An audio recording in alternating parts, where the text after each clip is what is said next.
Hello, my friend, and welcome back. It's been 2 months since you've been to this cafe. Where was I, you ask? Well, that's where things get kind of complicated. I want to regale you with some type of fanciful tale. Maybe I was off exploring the world with Scribe and uncovering some of Eorzea's deepest mysteries, or maybe I encountered Gilgamesh and ended up in a whole nother world where I had some fanciful adventure with classic characters. Sadly, no. No, none of that happened. I got lost in the Twelves Wood. I went there to pick some new herbs to make a new kind of tea for the cafe, and I got lost. I was so lost, and the elementals were of no help. There were no sylphs, no one from the Twin Adder was around, and I pretty much spent a bunch of time just wandering around with no clue where I was going. Until, fate would have it, I came across a map, a very nicely detailed map of how to get out of the Twelves Wood, and then I was able to find my way back to Gridania, and after a bit of poisoning from being stung by some wasps, I made my way back here, and now the cafe is open again. What a terrible, terrible journey, actually. Now, how did I get back, and who supplied this map, you might ask? Well, actually, I found it on the ground. It was a really detailed map, and it had a seal on it from the famous Kosmikros Sisters. Huh? Who are they? You haven't heard of them? Ah, the Kosmikros Sisters are a famous map-making company here in Eorzea. I'm actually surprised you haven't heard of them before. Though, that's actually pretty easy to remedy. As it happens, I invited them here to say thank you.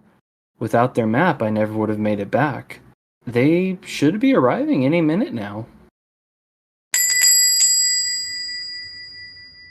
Good morning. Thank you for joining us. For those that don't know, Kosmikros Sisters is both an RP character concept and map creating business for all over Eorzea, though I'm sure they can do a bit of self-introduction as well. Hello. Yes, I am the Kosmikros Sisters. I do IRP as primarily two sisters. Most people know me as the elder sister, Celestia Kosmikros, who is a Vera, and the younger sister, who some people know me as, is Akiris Kosmikros, who is the younger rambunctious Miko, who some you most likely will see with me running around the world. And we do make maps for events and venues across the realm. So here we are, another wonderful time at Coffee and Carbuncles. Of course, we have our guest. So as we kick things off here, what are you drinking while we're starting this? I am drinking a very large mug of coffee. um, for a detailed description, this mug is so big it says 0.5 liters on it, and it is got a little bit of some creamer and sugar in it. So I'm guessing like a dark roast, or are you more of like a medium roast person? Oh, this is a medium roast, right? I've been drinking medium roast most of my entire coffee career. I've gotten used to it. So coffee over tea, or coffee just to sort of get yourself going in the morning for this interview? I mostly drink coffee in the mornings, and then it depending on the day. Like during the week, I'll have coffee in the mornings, and then if I'm in the mood for something in the afternoon, it's usually tea. Earl Grey tea I tend to go to a lot. I like mint tea every once in a while. On the weekends, I can drink coffee probably till 2 or 3 in the afternoon, depending on what I'm working on. Yeah, I personally try and not have coffee after I'd say like maybe 5 or 6 because I notice it messes up my sleep cycle a bit. Oh yeah. So coffee aside, um, to start with, tell us about your background. Where are you from? I let's see. I currently live in Florida. I was from the Texas originally, Dallas area. I grew up there basically. Graduated, all that fun jazz, and got my career started in doing. It was like it's design adjacent. Like I have a degree in graphic design. I went to the Art Institute, and then got into working in the like not design per se, but more schematic stuff. Like I worked for a sign manufacturer shop in the Dallas area. Did that for quite a while, a long while, my first part of my career. But then I burned out, so I decided to uh, soft start over, I suppose, and moved to Florida, where Mama Kosmikros actually lives. So I live close to her now, and kind of jump started my entire life back here. And it's been a good run. Learned some new things. Ended up traveling the entire country in a semi, which was very enlightening experience before settling back Imagine. before settling back down into what I used to do. So it's been good. Awesome. For hobbies, obviously you play 14, and there's the cartography, which we'll get into a bit later. Anything else you want to share we should know about you in terms of like hobbies, interests? Let's see. I lately have been doing a lot of house projects, which is amusing because it's been perpetual for a while now. It's good. I like doing them. I've been meaning to do them for a long time, and thanks to my folks who taught me how to do a lot of do-it-yourself stuff. So around the house, I'm looking at things going, I should work on this or fix that or do something else, and that's been kind of consuming my time lately. Gaining on it slowly. So hopefully one weekend I'll have a respite from that stuff. Other things, I've been playing a little bit of Star Trek Online on the side whenever I have time. I do enjoy playing casual games. I played Spiritfar recently. That's a fun, relaxing game. Do you dabble in quote unquote classic or retro games? Big fan of the Mega Man X series. What else do these? Oh yeah, I did. Well, obviously, where the sisters came from, I do every once in a while, if I have time or have a moment to think about it, I do dabble in some writing. I hand draw maps. I've done that before, and I think that's mostly most of my life, and it's just how it is. It's not. I don't. To me, it's exciting, and I'm always busy. But from there, I'm kind of a homebody basically. I have to ask because you talked about all of this home improvement stuff. Have you drawn a map of your own house? Not this one, but I have in the past. I've actually done it. This house is kind of small. Oh yeah, I've definitely done my house on paper, on grid paper, no less. So, cartography, I mean, how long have you been doing it? What got you into it? Where does this inspiration come from?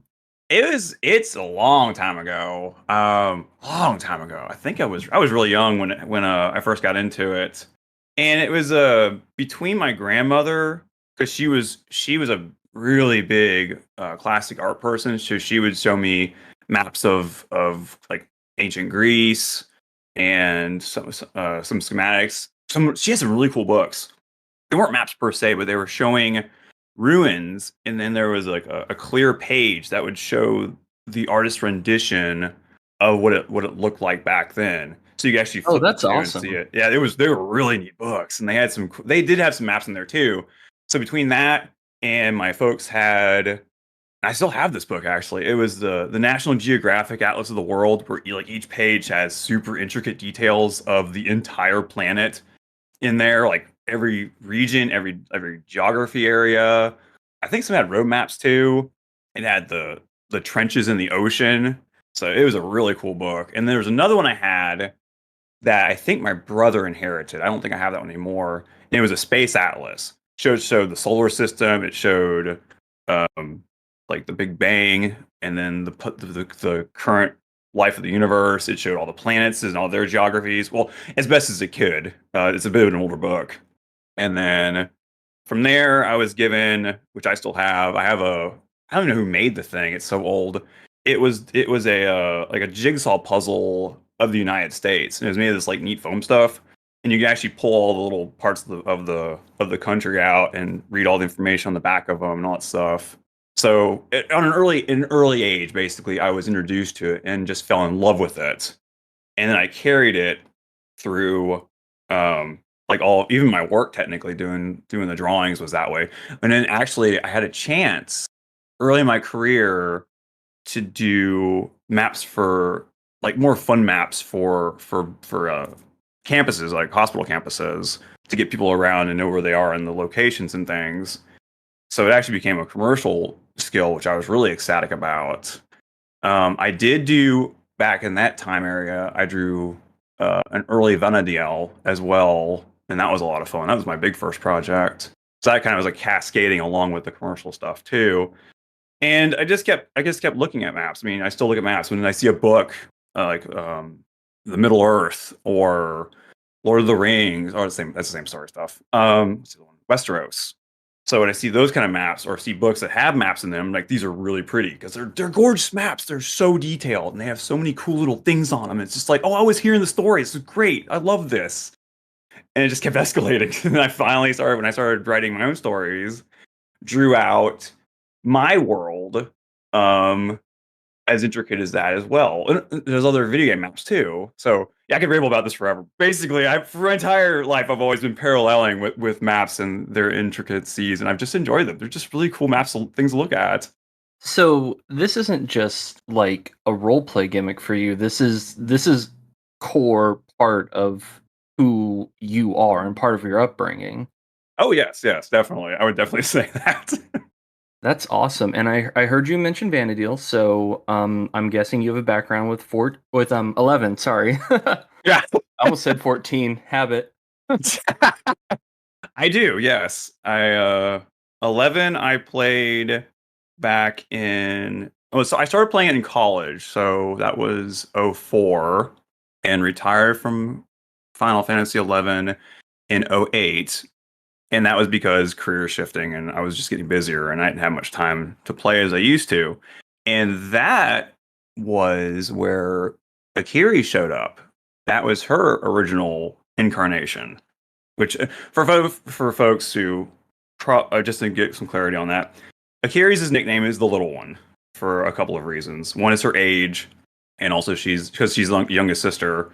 Also, it's her height. She's the shortest sister of the three of them. So Akiri's start in her, I guess, quote unquote alternative universe was in Vanadiel. And so I played that a lot. I main summoner in that. So I had Carby out all the time because I had the mitts and the yin yang robe. So I was running around like that most of the time. It was a lot of fun doing that stuff, especially in Ottergon. Because we would try to navigating places and we'd use Carbuncle as a beacon. It's like, oh, go here. That's where I am. Just keep following that. It's really good. So yeah, we did a bunch of crazy stuff in that game. It was great. I mean, Follow the Carbuncle, and I could be biased because I'm a summoner main, but Follow the Carbuncle sounds like a great way of navigation. Oh, it was comical. It was so good.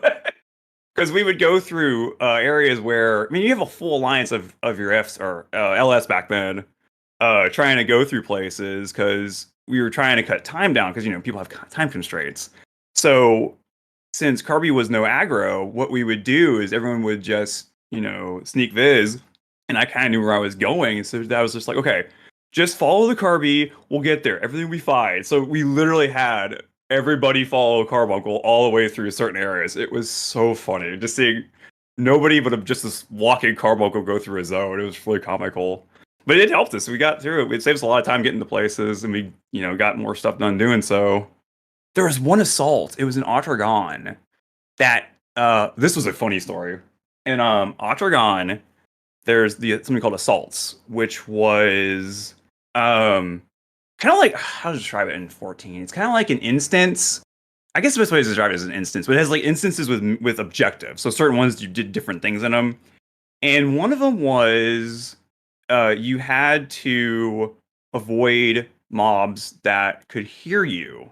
They couldn't see you, but they could hear you, but they would aggro Carbuncle, which is the only mob I can think of in the game that would do this. So what we would do is I was the designated Carbuncle, basically, because I was a designated summoner, because I could keep him out all the time.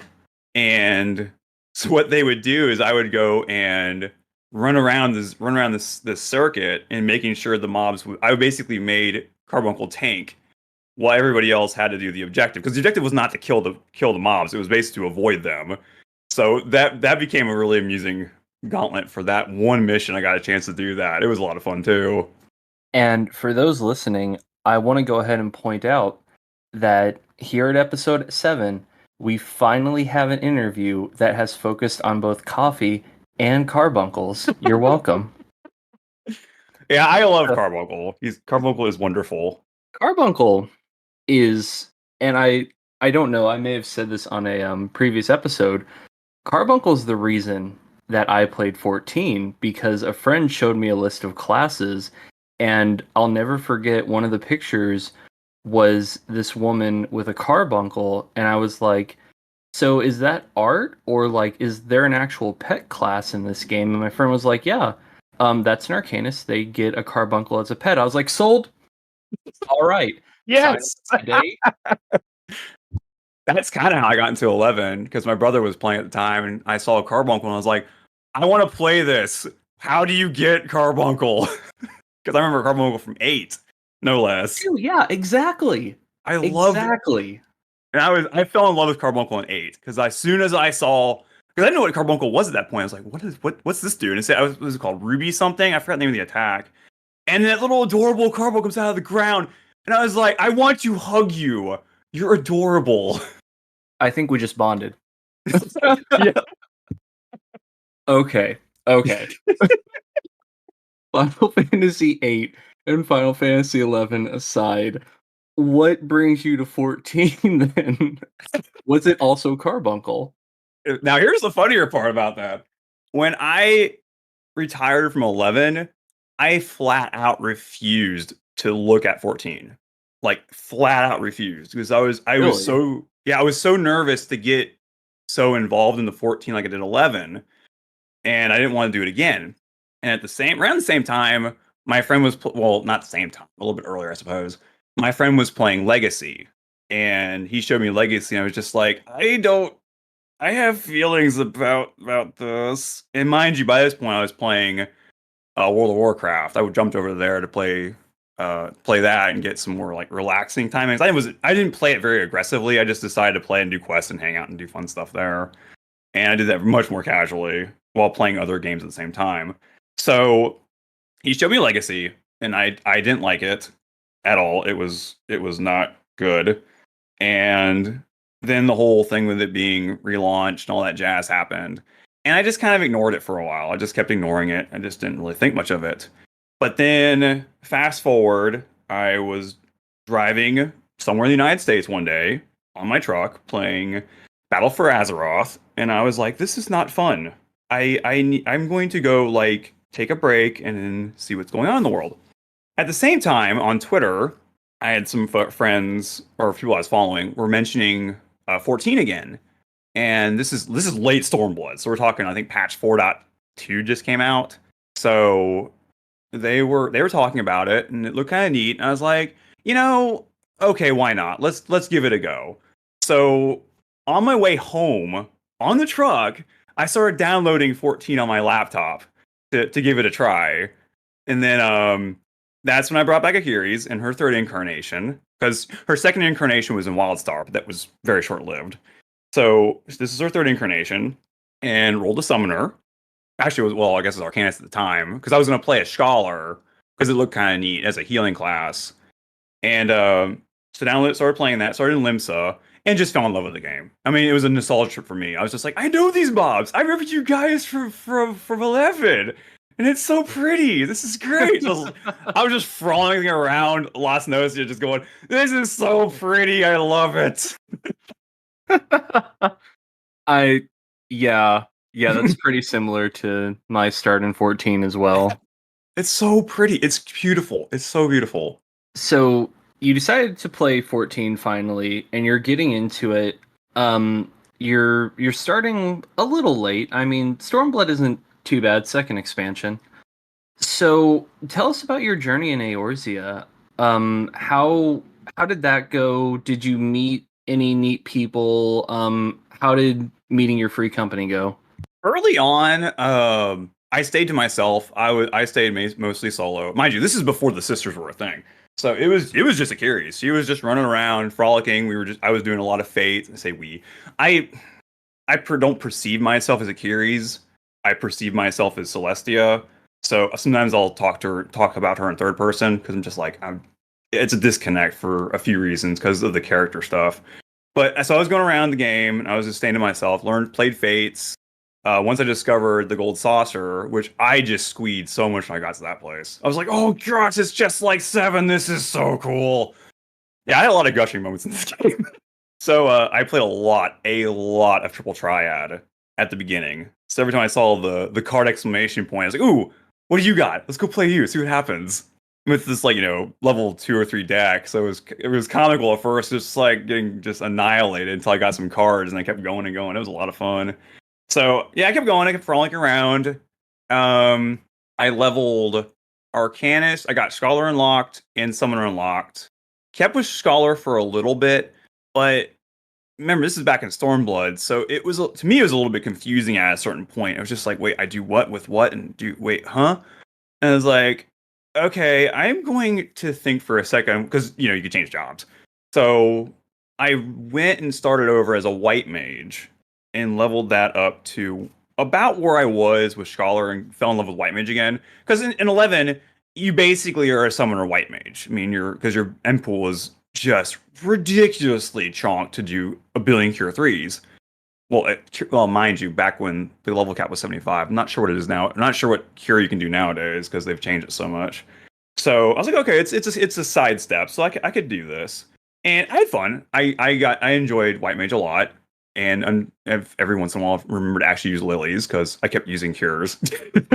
So and then around 4.3, I think it was 4.3. Pretty sure it was 4.3. I was in Mordona, just kind of chilling for a few. It was a patch night, so the servers were going to go down. This was a Monday night. Someone stumbled upon me just chilling in there, and we started chatting. And they said, hey, you're not because they approached me in a way like they didn't bomb me with an FC invite. They didn't do like what I see a lot happen saying so and so invites you to an FC without like saying what they are and who they do. So there's not like that personal impression, which I just always kind of bugged me. So Yeah. they sat down with me and we chatted for a good hour in Mordona. And they go, "Hey, do you want to run a roulette real fast before the servers go down?" I was like, "Yeah, that sounds like fun. Sure, okay, it's good." And completely embarrassed myself.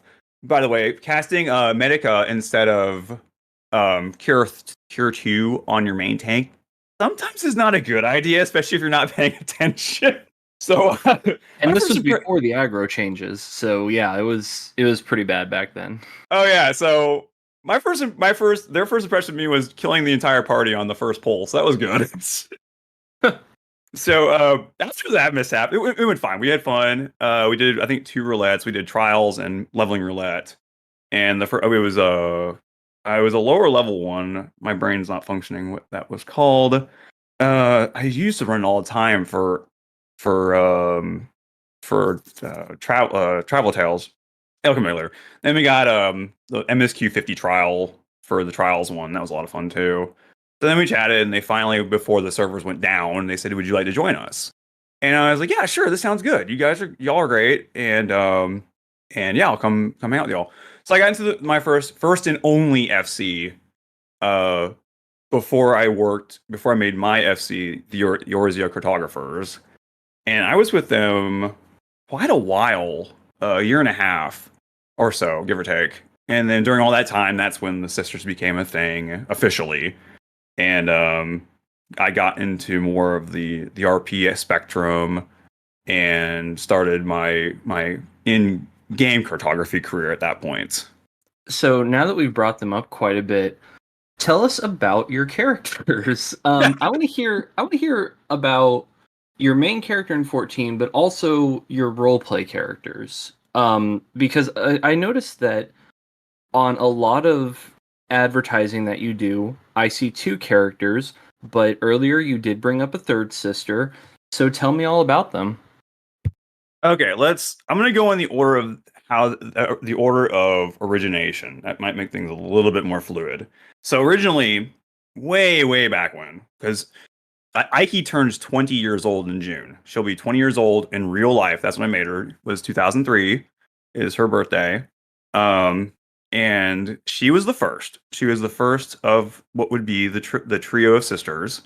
She is rambunctious, very energetic, very positive.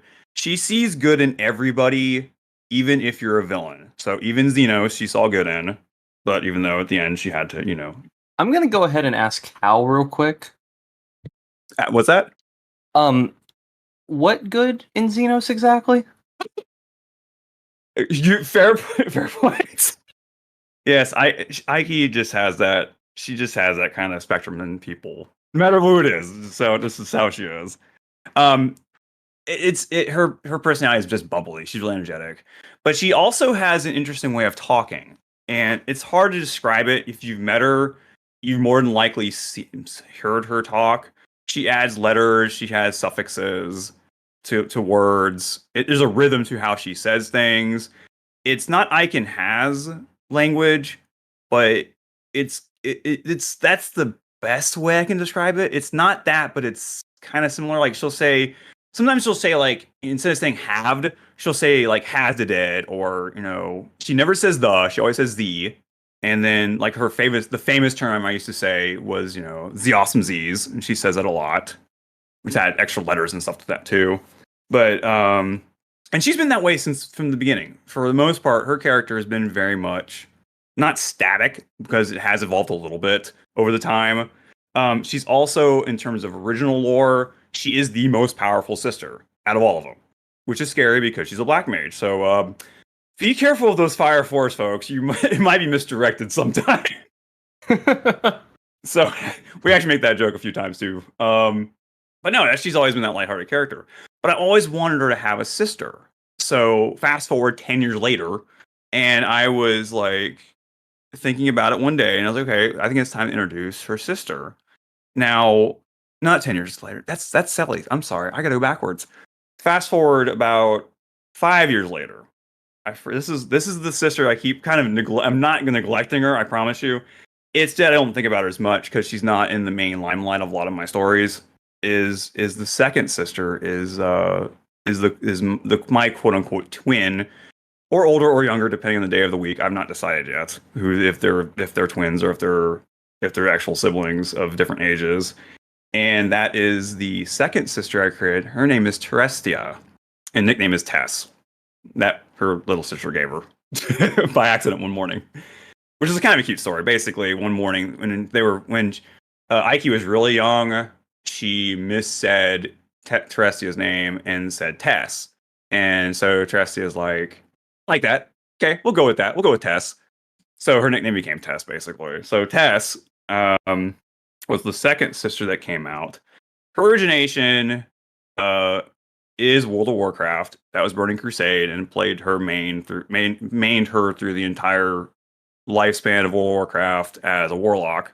And then stopped playing her as much because she's the quote unquote evil sister. She's the mean one. She's the one that does things more chaotic neutral, or just doesn't like really. She's not good aligned, but she's not evil. I mean, she means well. She's just the anti-hero when it comes to things. She just doesn't look at the same things the same way as the other two sisters do.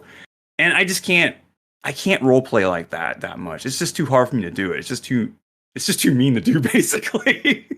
She does not like Aiki at all. She's never liked her younger sister. And in certain stories, she wants to kill her for reasonings because she's so powerful.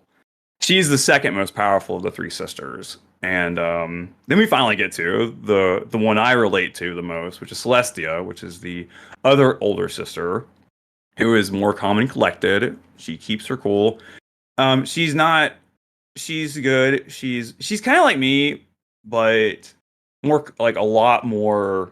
She basically wants. She's in the store in my lore. She's an English teacher, which drives her crazy trying to understand what Aiki says half the time.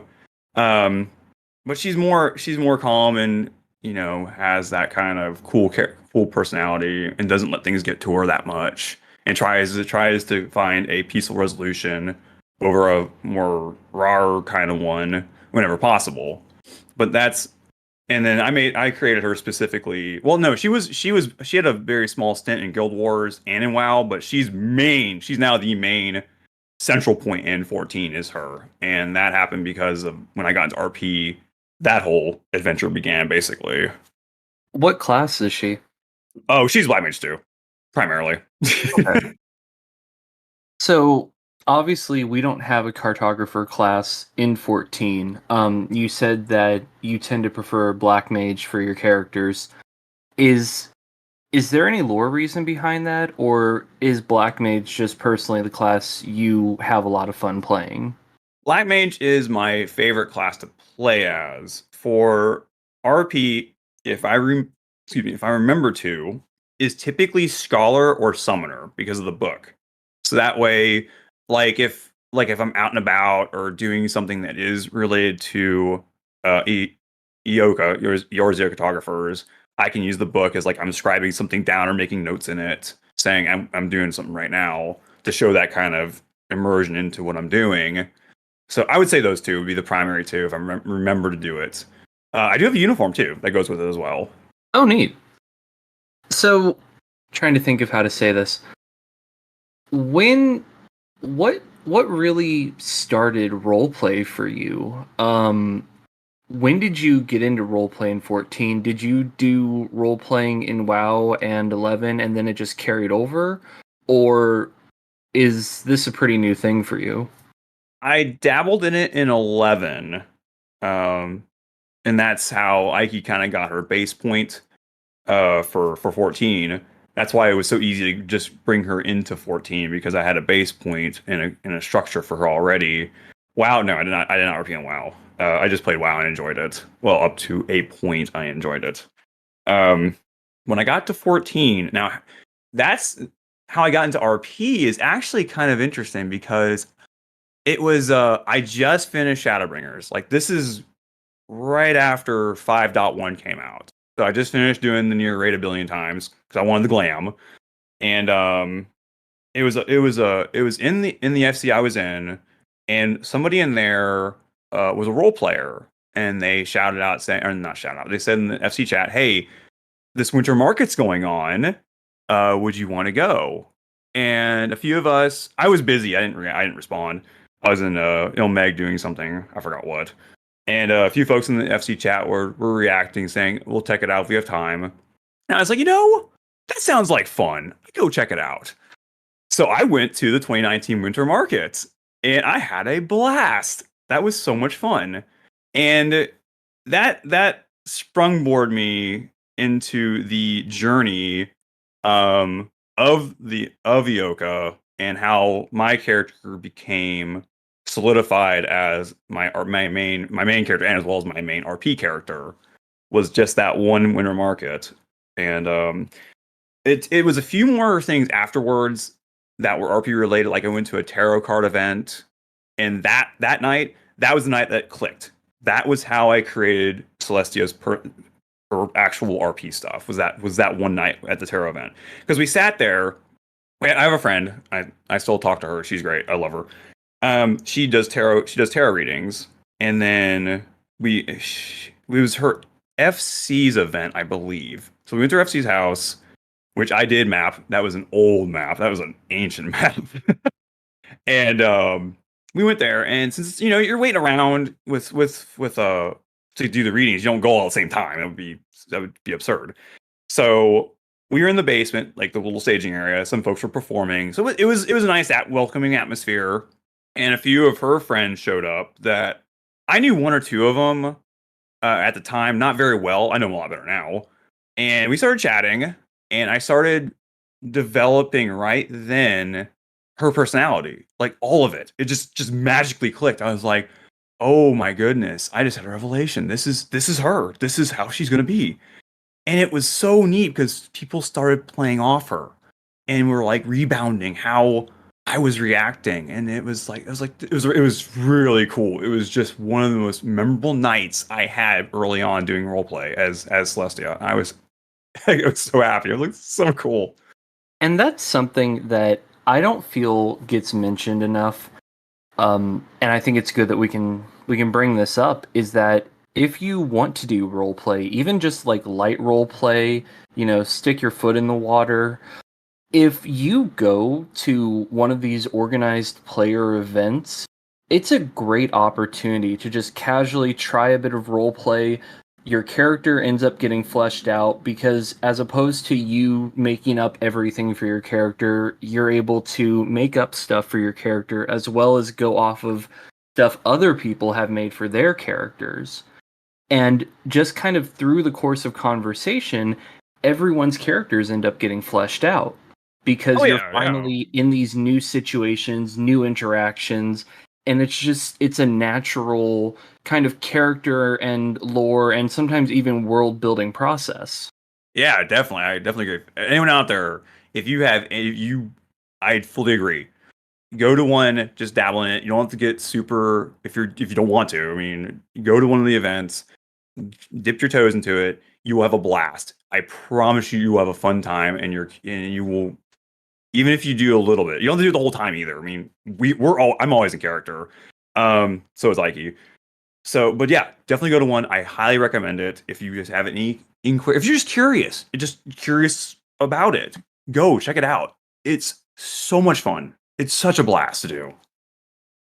And if anyone listening is ever curious, if you want a list of events and stuff that take place over on the North American Data Center, you can feel free to message me and I'll let you know. There's a group called Eorzean Event Committee that they actually host a lot of these big data center wide events. They have the Carnival of Souls to celebrate Halloween every year. They have the Winter Market that, as you just heard, has been happening at least since 2019.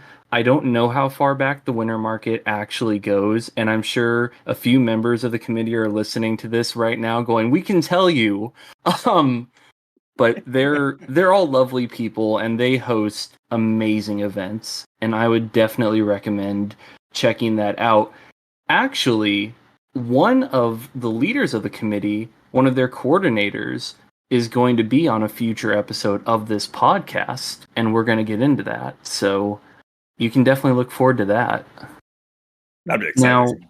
Now, yeah, they're all lovely people, really, and their events I've had the privilege of going to a few and even helping out with some, and the amount of work and detail that go into these is awesome. Yeah, I fully agree. Fully agree on that. All right, so we've been talking for a bit, and I think it's about time we take a little break, get some water, let our vocal cords rest. Now, during this break, normally we'd have a short musical interlude, but I actually have promised a friend that I would promote an event for her. So please enjoy the following commercial, and we will be back with part two of the interview, and we're going to be talking about the map making process and what makes these maps so unique. So please stick around, and we'll see you guys then. Hey everyone, are you looking for something new to do in Eorzea over the weekend? Come check out the Firebird Theater's production of Oscar Wilde's classic play, The Importance of Being Earnest. Bachelors Jack Worthing and Algernon Moncrief both create alter egos named Ernest to charm the women of their dreams. Will they be able to keep up with their stories?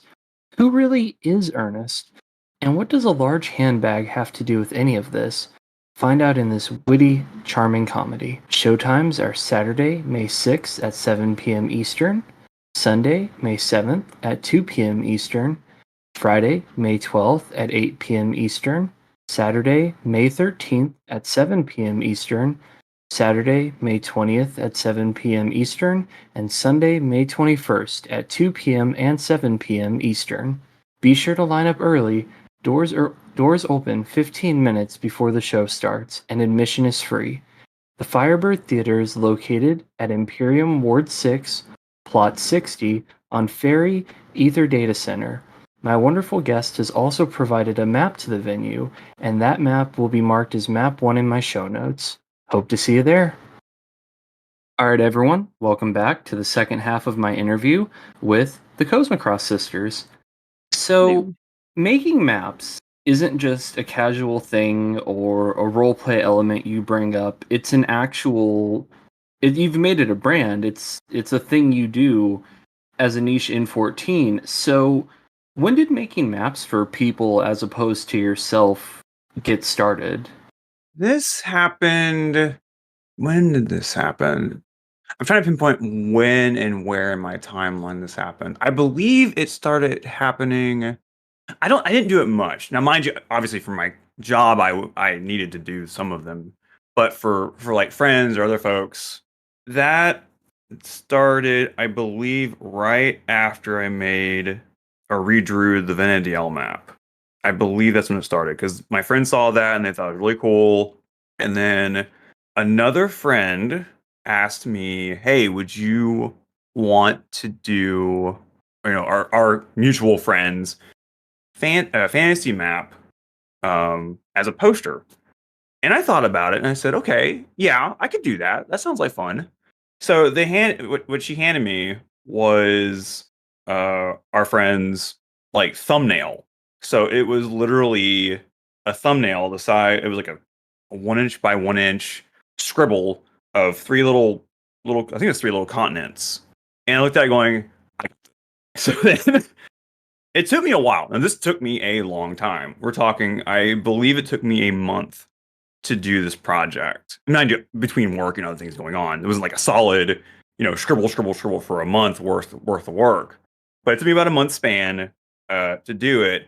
So what I did is I took this little thumbnail that our friend drew, and I took it, converted it to grid paper. So I took a 8.5 by 11 paper out and started to take what they conceptually drew and turn it into something big, like really detailed, really detail oriented. And it went from being this little thing to literally a map covered in mountains, swamps, forests, oceans, cities, additional islands. I gave it some flow.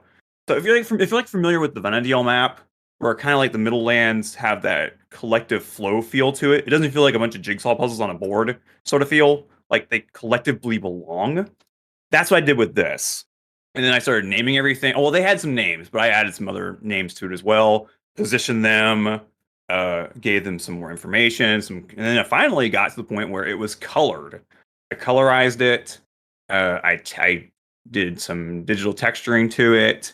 So when it was done, it was a 28-inch by 22-inch poster, fully colored, everything hand drawn, and then digitalized, and then printed out. And she was in tears. She was in flat out tears, and I showed it to him, and they were really appreciative I did that for them.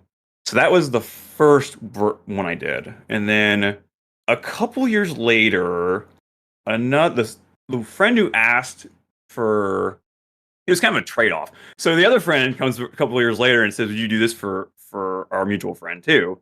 And it was a schematic slash floor plan of their airship.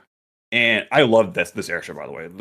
They had a little more detail to this airship than the map, and I loved it. It was such a cool looking airship. It reminded me of the Blackjack from Six as a kind of an analogy to it. Oh, neat. So yeah, it was a really cool looking airship. So, but the biggest specific thing is she wanted I believe it's the dirigible part of it to be pink. I'm like, I got this. We can make this look cool.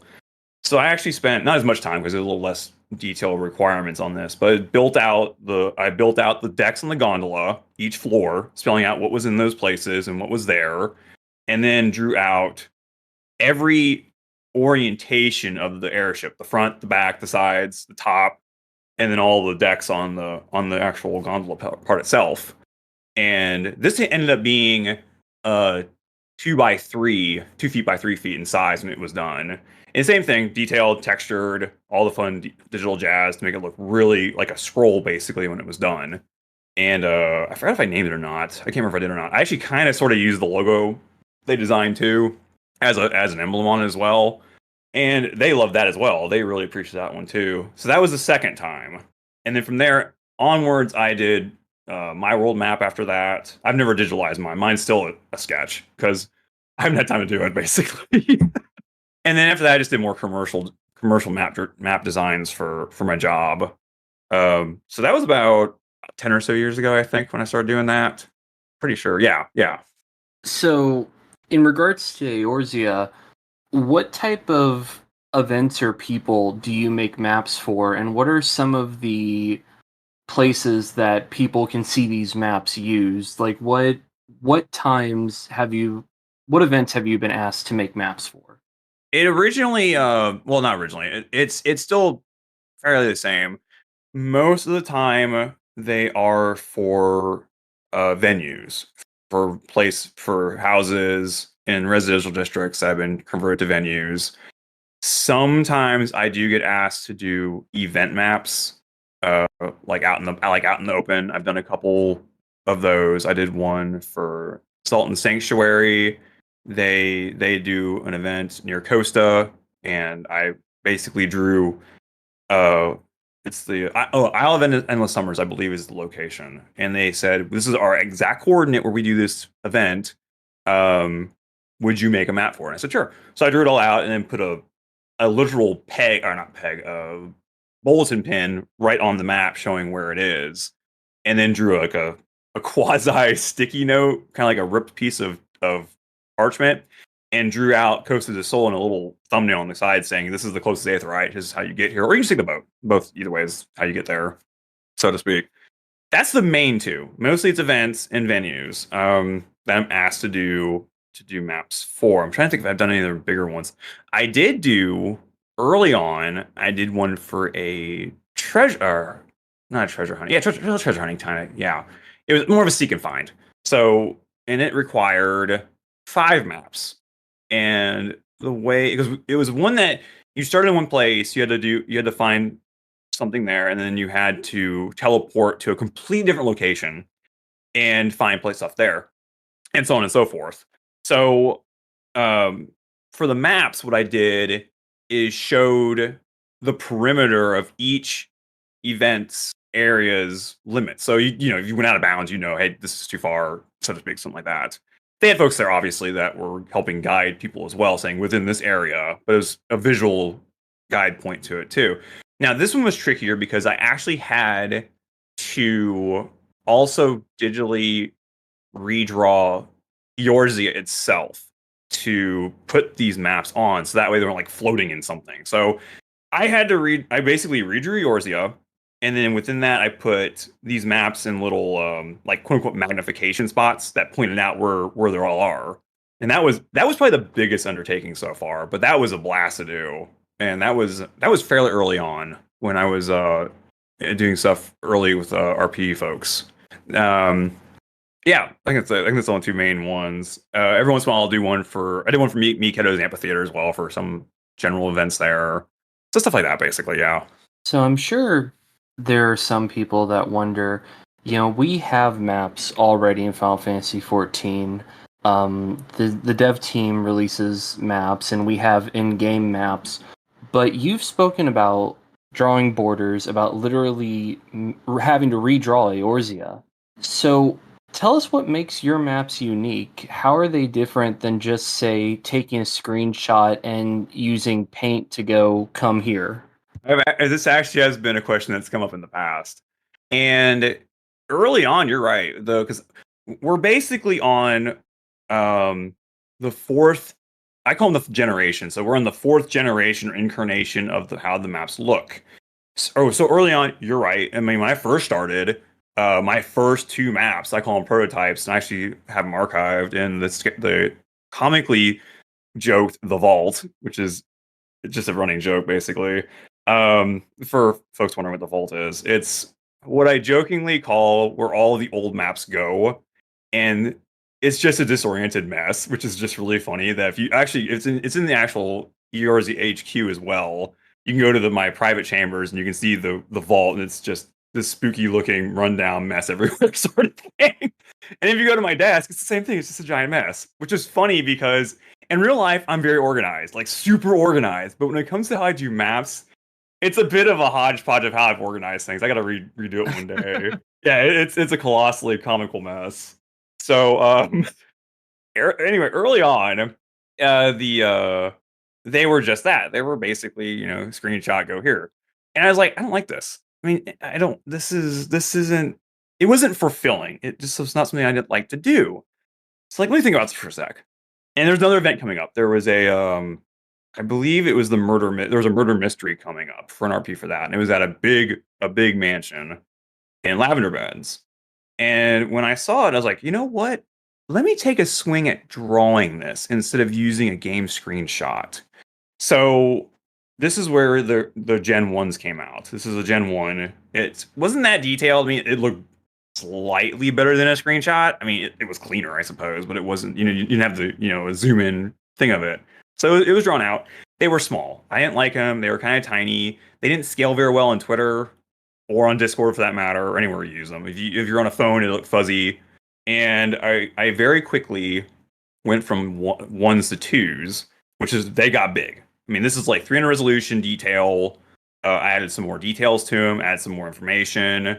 I believe that was the generation I added the banner to them. So let's say you have let's just go with like a venue real fast. Let's say like we go to your cafe. We'll go to Coffee and Carbuncles Cafe.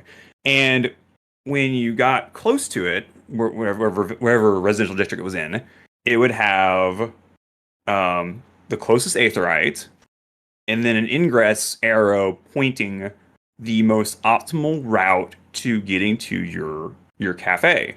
So, and then it would have a little banner, a little cute little banner right below the little house icon that said the name of your cafe. And then it'd be, the border back then was not that fancy, but it was like a kind of a typical map gridish thing, that ornate kind of double bar pattern you see on most old style maps. So those became the staple for quite a while, actually. Gen 2s were around for a little bit, but I liked them. They did their purpose, but people kept asking more information, saying, well, what data center? Well, not data center, because that wasn't a thing back yet. Well, no, it was. Because I was getting people asking me on other data centers where to go. So I was like, you're right. This doesn't have enough information. It doesn't have the district on there. I mean, you could tell most of the time where it was, but it didn't have it could have more information. It could be better. It could be more detail. So then we jumped to Generation 3, which I believe was one of the most quantified amount of maps I did. I think I did almost 100 of the Generation 3 maps. And that's where I decided to make it go more towards them having a nicer frame. Basically, the idea was you're holding on to a scroll that you could put into a picture frame. And then right below the picture frame is a stone placard that was engraved, quote unquote engraved, with the information of where you're located.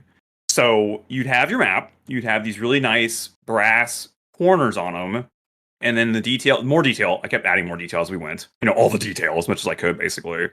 And then and we'll get to the detail in a minute, because I want to go to Gen 4s. And then below was a stone placard, and it said the name of the venue, Coffees and Carbuncles. And then, the data center, the ward, the plot, the server, and I think that was it.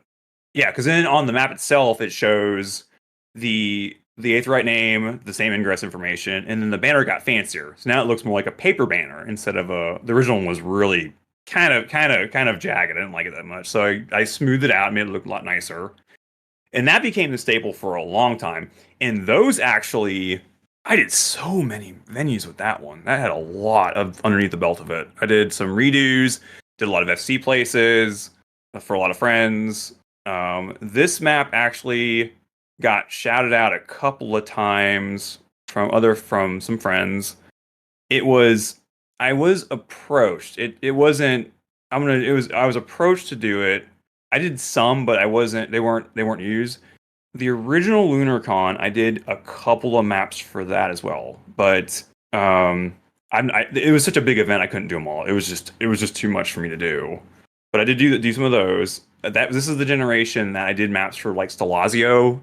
I did some maps for some bigger name people, which was really cool, and I was really honored to be asked, because I don't approach people usually. I rarely go and approach folks saying, hey, can I do this for you? Sometimes I will if you're a friend. Like if I know you and say, hey, I can help you with this real quick if you'd like to, and I'll reach out. But most of the time, I don't do that because I don't like to do that. It kind of bothers me to do that. So I try to stay in the background as much as possible. I mean, I'll do surprise maps too. I'll say, hey, look, surprise, have one for you, just for the fun of it. Just enjoy a map. So yeah, the Gen 3s were probably, there's still a few out there floating around too.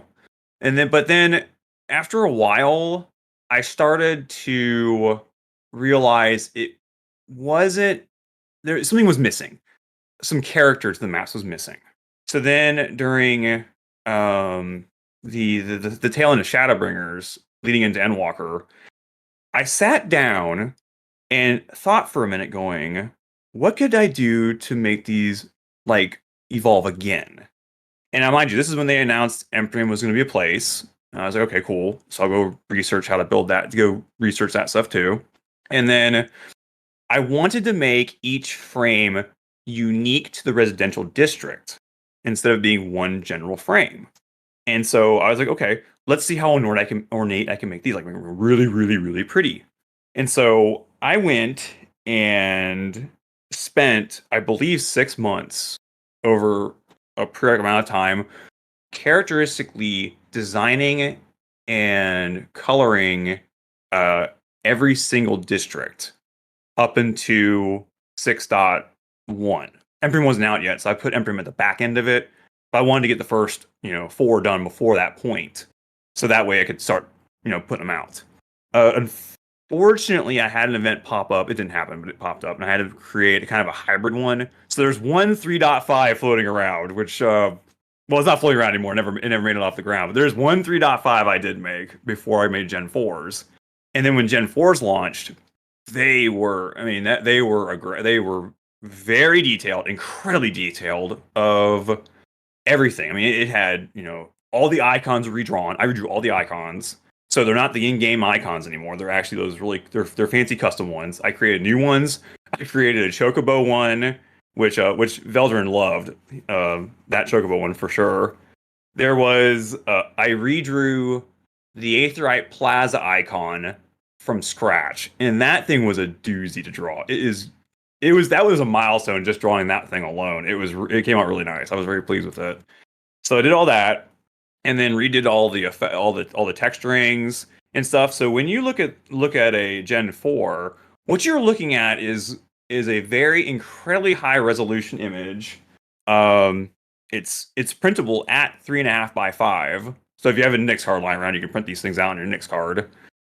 Showing all this detail. There's like water textures, there's mountain textures, there's ground textures, there's a lot of extra little things in there. And it still shows all the information. It shows where to go, how to get there. And then it evolved again to the final. We're kind of in between generations. We're still in Gen 4, showing all this detail and all this information. And they're huge. Like if you click on this thing on anywhere, and it's just big. It's like almost your whole screen worth of information. I think they come out to be 1800 by 1500-ish pixels on the screen. They're really big. They're really big on their information. And there's little intricate details. The compass has been overhauled. It shows, all that stuff too.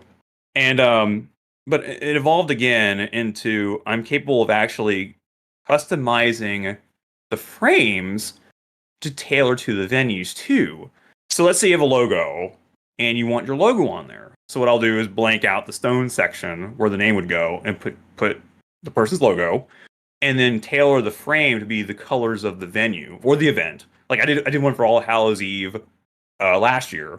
So I used, a lot of Halloween themed colors and made it look really spoopy with all the extra information on there. And so yeah, so basically this whole story about how they evolved is when you get a map from me, you're not only getting where to go and what the area looks like, you're getting a whole bunch of more extra detail in there too. And there's some information I put in there you wouldn't know unless you're physically on the ground in the game. Because some of the maps not vague, but they take things for granted. They just say, yeah, this is kind of what it looks like, sort of thing. Especially some of the older maps. So when I go and redraw it, depending on if I've been there or I know something is there, because I usually survey some of the stuff too, I'll add more detail to it, more of the geography, so that way you can see, oh hey, there's a wall here, and where in the in-game map there's nothing there. It's just just some texture. It's like, hang on, something's supposed to be here. What happened? So it definitely sounds like you put a lot of effort into these maps. And for those listening, if you go to the show notes, I actually have put links to some of the maps, some of the Gen 4s. Tell us, you've talked about what you try and add to these maps to make them as detailed as possible and how they've changed over time. But how do you actually create these maps? Like, what programs do you use? Do you draw some stuff by hand and then scan it to a computer, or is this all done on your computer? And if it is done on the computer, what programs do you use to go about this process? The very very early on, I did like my first emblem, the original emblem, was hand drawn, and I scanned that in and used the emblem. Early on, I would say between Gen 1 to Gen 3, I used a Wacom tablet, an old Intuos 3 Wacom tablet to help draw out some of the details by using the reference maps in the game. So let's just say, okay, so when I do a map, 99% of the time, I'm going to physically go to where it's requested and do a survey. I'll survey the area. I'll survey how the best way to get to the places. If it's out in the field, I'll do a map survey, and then I'll do a geography survey. Like I did one for the Forgotten Springs one time, and the map did not help worth a hoober. So I had to go there and then fly around. This is after flying was introduced. To take more aerial shots to get a better gist of what was there, just so I can make the map detailed as possible. So I did that. I spent a good hour doing that survey because I just needed all the information. It's like, this is not enough information. Where's all this stuff? I know it's here because I physically see it. So then I go and physically do a survey. And then what I'll do is this part hasn't changed very much. Early on it changed, let me rephrase that. So I would sit down, take all this information, and go into first I'd go into Photoshop. I use the Adobe suite. I use Photoshop and Illustrator to do my work. I am proficient in these programs. I've been using them I've lost count. I started in Adobe Illustrator 10, basically. My first job, actually, I used Adobe Illustrator 8, and that was an interesting throwback. I was like, wait, half the commands don't work yet. That was quickly rectified. So I start there, do all the cropping, and figure out how I'm going to draw it. And in certain cases, just use my second screen as a reference image for like the aerial shots, so I know what the heck I'm looking at. And then I go into Illustrator, and the early maps before a certain point, I would use the Wacom tablet and stylize and sketch out all the line art. Like every one of these is vector. Like I literally vector draw every one of these maps. So you can blow these things up to the size of a wall if you wanted to, and it would lose no detail. Well, within reason, because Photoshop I'd have to adjust some things. But the actual map you could blow up to any size you want, and it would look just as pretty at that size. And that was why I do it in Illustrator. So then I used to do it with the tablet, and after it was done with the tablet, or done in Illustrator, I'd move it over to Photoshop and add all the fun texture effects, make it look more like a scroll. But then I realized I was not getting enough detail with the Wacom tablet because it would smooth the lines too much. So I use a trackball for a mouse. I can't use a regular mouse. Too many years of bad ergonomics. So I decided one day to try the trackball, and it gave me all the little jags and details I wanted. And I was like, yes, this is it. We're going to use a trackball to draw all these maps now. And the detail doubled. It was super exciting. I was like, ooh, goody, this is going to make things really fun. So late Gen 3 and all of Gen 4 use the trackball to draw all these out, basically. And that's how all the detail gets where it is a better way of saying it. And I do adjust some of the settings too, like some of the inner details of the stonework stuff. I'll tell the brush tool, put as many dots as you physically can put in this thing. Don't smooth anything. And it just jags it out really nicely. It looks really, really good for that part. So anyway, after all that's details drawn in, yeah, go to the Photoshop, do the final stuff, and then export it out again. And that becomes the final product and all that. And then as for time, though, it depends on the district. Each residential district has a different amount of time required, even out in the world. Like if I'm doing a region of, let's say, Costa del Sol, or like Forgotten Springs, or Branch Meadows, which is a more recent one, those vary in time because each area of the world has a distinct feel to it, and they have distinct details to it. So it varies on time. Like if I'm doing Emprium, as an example, those maps take less time because it's mostly, straight lines. So there's not much to really worry about in terms of this detail needs to go here and be this specific. But like places like Shirogane is being one of the better examples. I love Shirogane. Shirogane is gorgeous. Drawing the maps is difficult. They are the most detailed and they require the most surveying because the maps don't say is missing information that the other districts have, like what shard names are there, what area you're in. It's not as labeled as the other ones are. So those take the longest. So I would average a on the low end, you're looking at probably 4 to 5 hours up to I think I've done 10-hour maps before for some of these locations, and I don't charge. All my maps are free. I have never ever charged. I never will charge. I don't want tips. None of it. No, I'm good. I like doing them. That's the reason I do them. And even if it takes me a billion years to make one, I like doing them, and I will continue to. So, yeah. And just to be clear, I've put examples, like I said, in the show notes, but when someone gets a map from you, this isn't just I took a screenshot and then, edited a few layers over it. This is you took time and made this really high quality product. Right, yes. Oh, yeah. So I'm curious, how does doing this enhance your 14 experience? I noticed when you produce your maps, you say it's not you, the person, but it's your roleplay characters who produce them. Does this make your immersion into the world of 14 more intense? I'd say yes. Definitely so. It has been a huge, huge part of my time in Eorzea and beyond. Um, so and I when I left my one and only FC, I founded the Yoka FC, and that's how the headquarters came about.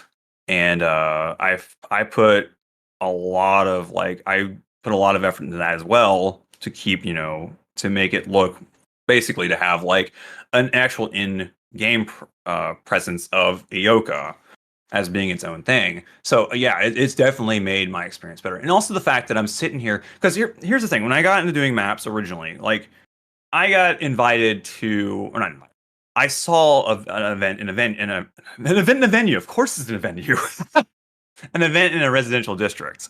And this was fairly early on, so I didn't really know how those worked yet. And this is before they put the little mini maps in the games too. So they're going, "Oh yeah, just come to this plot in this ward in this district."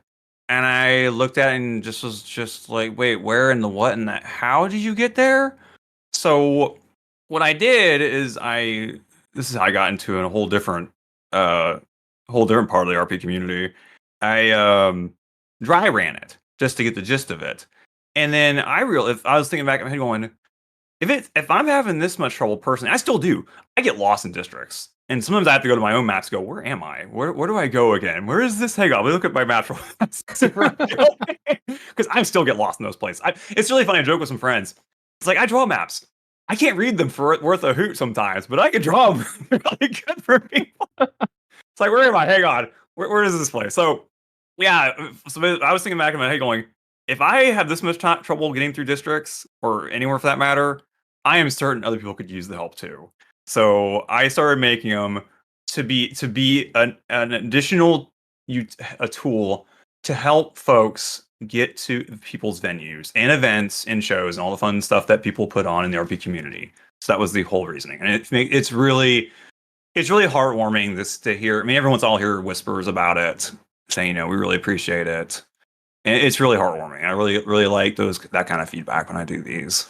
For what it's worth, it was actually my first interview guest, Velderin, that pretty heavily pushed for you to be on here.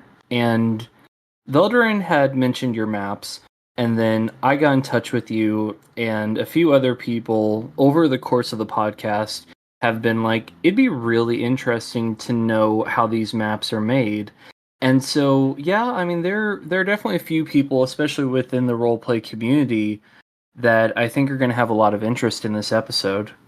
Oh, I feel so appreciative. Feldrin is such a sweetheart. I love them. They're so nice. But that's such a heartwarming thing to hear. it's yeah, because I really appreciate that. I really, really do. It's nice to hear that because I always get worried that I get really worried sometimes. I put these maps out there and it's like, is it okay? Do you guys all right? I get nervous because I don't know. Sometimes I don't hear back. I just make them and hand them out. I do get thank yous for them. I do. I say that. I'm not saying I don't get anything back. There are some times when I put one out there and I get nervous. I'm just like, it's like, is it okay? Did I do it right? Is the information correct? Oh no, am I putting it in the wrong place? I get nervous. I get super nervous with maps sometimes. It's like, no. I mean, I think that's common for any type of content. I do the exact same thing for these interviews, so trust me, I understand. All right. Well, we've covered your background. We've covered role playing. We've covered map making. So I have kind of a silly question for you now. Oh no. Now, when you finish seeing all of an area in Final Fantasy XIV, whether that's a field or a dungeon or anything, you get the achievement mapping the realm and then the area name. Mentally, when you get this, are you making jokes? Do you laugh? Because I can't help but wonder if you've ever been like, darn right I mapped this. There I think either every time I see it, not every time, but a lot of times. Well, it was more amusing in Endwalker because Endwalker was the first time I was actually able to have myself with Ike because before then I couldn't do it. So basically, this is the first expansion that both of us could do this. So it was that was a unique flavor to it. So I would say 9 times out of 10, whenever I see it, I usually either audibly or hear it in my head the victory fanfare sound. And yeah, 9 times out of 10, I usually hear that in my head, or I say it, depending on what time of day it is. I'll hear a fanfare go off, and then on the rare occasion that I did the whole zone in a certain way, and I get flight, or I'm about to have flight, and then it's just me. Then I get giddy. I mean, I get giddy when I see it. It's exciting because you get to see the whole map. It's like it's so pretty. I get to go everywhere and check all this stuff out, and then you find like hidden things that you couldn't get to, and just all these little hidden gems and Easter eggs in the zones you just couldn't reach. And I've found a bunch of those. I'm just like, oh, these are cool. Where were these beforehand? In a previous interview, I talked with the mini Medion about this. It's one of the neatest things to me about maps in 14 is that you don't see it unless you really zoom in or you're flying all over the area, but there are just all these hidden little burrows in the maps and in these zones. It's so crazy how many are hidden in the zones. There was a couple you mentioned with the mini media and the hollow, and when I found that the first time, I was like, oh, this is cool. I think I sat there for like an hour. I was like just chilling. I was like, this is so cool. There's other places too. There's the one out in I'm gonna say it backwards. I always say it backwards. The Drivnavian Hinterlands, that little hidden waterfall off in the lake that you can just like you can sit there. I love that one. That one's really pretty at night too. That's got a really good view. But yeah, no, they have tons of those. Even in the fringes, there's a bunch of little knickknacks in there too. In the peaks, it's just like, wow, this is cool. Fringes is actually the first one I think of because you have these little caves with fireplaces in them. Oh yeah, you're right. And yeah, they're just so neat. Yeah, those are cool too. I actually know a few people, myself included, who before they're able to get free company houses, actually use that little waterfall area you were talking about as a free company gathering point. Oh, that's so cool. That's really awesome. That's really awesome to hear. It's a great place. It's nice and secluded. It's really pretty. It's so neat, and it has this really nice sort of secret hideout vibe to it. Oh yeah, definitely. Yeah, I agree. Well, now that we're nearing the end of the interview, I'm sure an obvious question has gone unanswered in a few people's heads. What do you think of the maps in 14? Do you have any favorite areas within the game? Overall, I think the maps are good. They're functional. They do a good job, when they added in the residential district maps, that was a huge improvement, and I that was real helpful. I was a little worried it was gonna make my maps defunct, but once I realized it gave you a better feel for the area. So what my maps do is just kind of parallel that, saying, "Oh yeah, go. This is where it's like a reassurance that you're going to the right area, sort of thing." Um, but yeah, overall, I consider them very functional, very good. I've seen like 11's maps for in particular were kind of not that informative of where to go, what to do sometimes. There was that one zone that was just a giant square on the map, and I forgot the name of it. It was over off of I can't remember the con anymore. But yeah, they do a good job explaining the area. My favorite area. That's a good question. I could probably do it in a twofold answer. In terms of residential districts, because I spend a bit of time in there, I lean towards Lavender Beds as probably my favorite district, just because it's so pretty and it's very foresty, and I like that vibe. It's very nice. In terms of zones, that's a little bit because I mean I could say Elpis. Elpis is gorgeous. That's up there as one of my more favorite ones. The Moon is more. I lean more towards either the Moon or Ultima Thule is probably one of my two favorite places in the game. The Moon, because it's the Moon. I mean, come on, you get to see the whole planet from the Moon. It's beautiful. It's just such a chill place to go. The second reason for the Moon, though, is because the song reminds me of Alteu from Final Fantasy XI. It reminds me of the song from C. And oh god, I'm getting choked up. It gives me that warm and fuzzy emotion. But Ultima Thule, because it's just gorgeous. That zone is so pretty. Yeah. All of the zones in Endwalker are so neat. They are for their own for all of their own reasonings. They are very, very pretty zones. Yes. Well, I appreciate you being here, and we've covered a lot today. I've definitely asked you quite a few questions about what you do and why. So I think that now is a fair time to ask if you have any questions for me. I'm getting emotional still. I thought about Alteu. All right, I gotta focus for a sec. Okay. First, I really appreciate this. Thank you for having me on. And what you're doing in the community is awesome. Keep it up. It's great. Love it dearly. Questions for you. All right, and then we're I guess in the lieu of all of our mapping and adventuring, I have, I guess technically a twofold question. So, in terms of like any in reality, and we're without limits in reality. So you had either a DeLorean, a TARDIS, or a phone booth. Where would you go and why? Where would you go to see what and why? Okay. I'm going to sound like a giant history nerd again. And this is not 14 related. So I've mentioned on here before that I love Japanese history. And I'm a big fan of the Japanese Warring States period.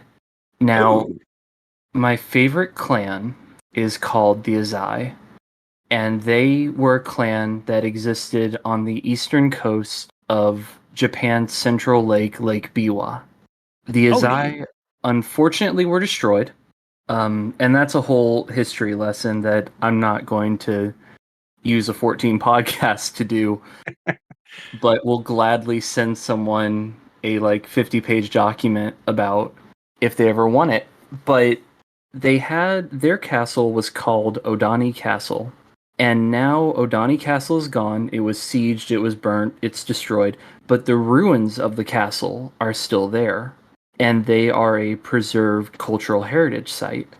And I would love to go and see the Odani Castle ruins. And I actually wanted to.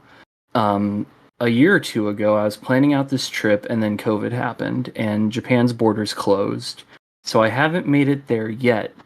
But within the next 2 years, I plan to travel and go see it. Oh, that's awesome. That'll be really cool. It is a mountain castle, so actually getting to the ruins is going to be a bit of a hike, and so I'm kind of preparing myself for that, but I'm really looking forward to it. That's exciting. That sounds really neat. Yeah, that's gonna be really pretty too if it's up in the mountains. Depending on the time of year, you can actually, from the top of the hill where Odani Castle was, you can see Lake Biwa. And so imagine looking past all these trees out onto the city that's between the castle ruins and the lake, and then this big, beautiful inland lake. Oh wow, that's gorgeous. I can visualize that. It's so gorgeous. And That your is very second question? all right. This is a little more. This is more back end of things.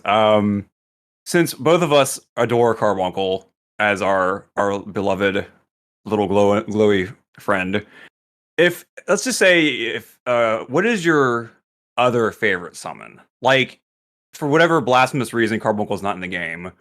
What other summon would you lean towards? Now, are we talking specifically in 14 or entire franchise? Entire franchise, just in general. I would really like if we had in 14 a Leviathan summon, either Leviathan or Shiva. And I was really hoping that in Endwalker, maybe our 3 starting summons would change to like Ramu, Leviathan, Shiva as sort of an evolution. Unfortunately, that didn't happen, but I'm still secretly holding out hope. But I would definitely like to see either Leviathan or Shiva as a summon. That would be cool because they were a lot of fun in 11 too to have out. I'm so jealous of 11 summoners because they got all of the summons, and I'm sitting here looking at mine going, I like them, I love them, they're okay, but they got more summons. Why don't we have summons? And I feel like a little kid at the grocery store checkout. I'm like, but that summoner got more things. I remember when Diablos was put into the game as a summon. That night was hysterical. But I agree. I do agree with you on that. That it would be really cool to have those 3 back in 14 as well. Hopefully someday. I mean, we've still got, according to Yoshi P, a few expansions to go. So I'm still going to hold out hope. Yeah. Yeah. Well, yeah. So hopefully we'll see what they do with it. All right. Well, I think that's about it for our interview. And I really appreciate you doing this morning. Thank you. No, thank you very much. Appreciate it. To those listening, I have put links to the Kosmikros Sisters card into the show notes, as well as a few examples of their maps. I can attest that they're very easy to speak with, so feel free to reach out and get in touch and let them know, if you need help with any mapping or if you just appreciate their work and want to know more about it. Oh yeah, definitely. Yeah. Even if you just want to say hi, I don't mind. I appreciate all that stuff. You got questions? I can definitely answer those. Pretty laid back. Don't really do much else to that. So no, I appreciate it. Thank you. Thank you. Also, I have a few announcements regarding the podcast, so please stick around. And for those that are leaving at this point, I hope you have a wonderful May, and thank you for tuning in. Take care, y'all. That was a wonderful interview, and I'm very thankful for the Kosmikros Sisters for being here. They are such an interesting person, and their maps have helped me find my way to more than a few venues over the years. I hope you all will enjoy their maps as well. Now, as we wrap up the episode, I did say on my social media that this episode would have a few announcements. And to begin with, I'd like to speak about the rest of Season 1. This is Episode 7 here in May. Episode 8 will obviously be in June, and then Episodes 9 and 10 will be in July and August. With Episode 10, that will bring us to the end of Season 1, and I will be taking a bit of a break. I won't actually be doing any recording in August or September, and Season 2, the first episode, as well as the recording for that, will happen at the start of October. Now, during this August-September break, if anyone would like to work on collaborations or would like to plan for me to be a guest on their Twitch stream or YouTube or podcast or what have you, that would definitely be the best time to plan for it. So please message me if that's something that you would be interested in. Now, in regards to the end of September, mid-September, I will actually be in London to attend KupoCon. I'm very excited for that. I'm really hoping that I can meet some of my European listeners there if any of you have tickets. If you do, like I said, in regards to the promotions, feel free to message me on Discord or Twitter and I'd love to meet some of my listeners in person.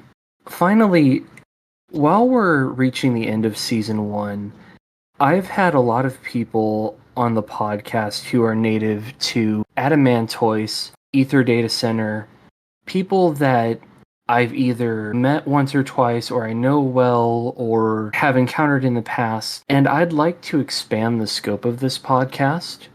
So I'm going to ask you, my listeners, that if you have anyone that you'd be interested in hearing an interview with, or someone that you feel you'd like the broader 14 community to know more about, feel free to send me a message, submit guest names. Please include a link to some type of social media of the person, though, preferably Twitter or Discord. That way I can get a hold of them, see what they're about, and see if they would be a good fit for this podcast. But I'd really like to meet more people from the broader 14 community and help bring those people into the spotlight. So if you have any ideas, please let me know.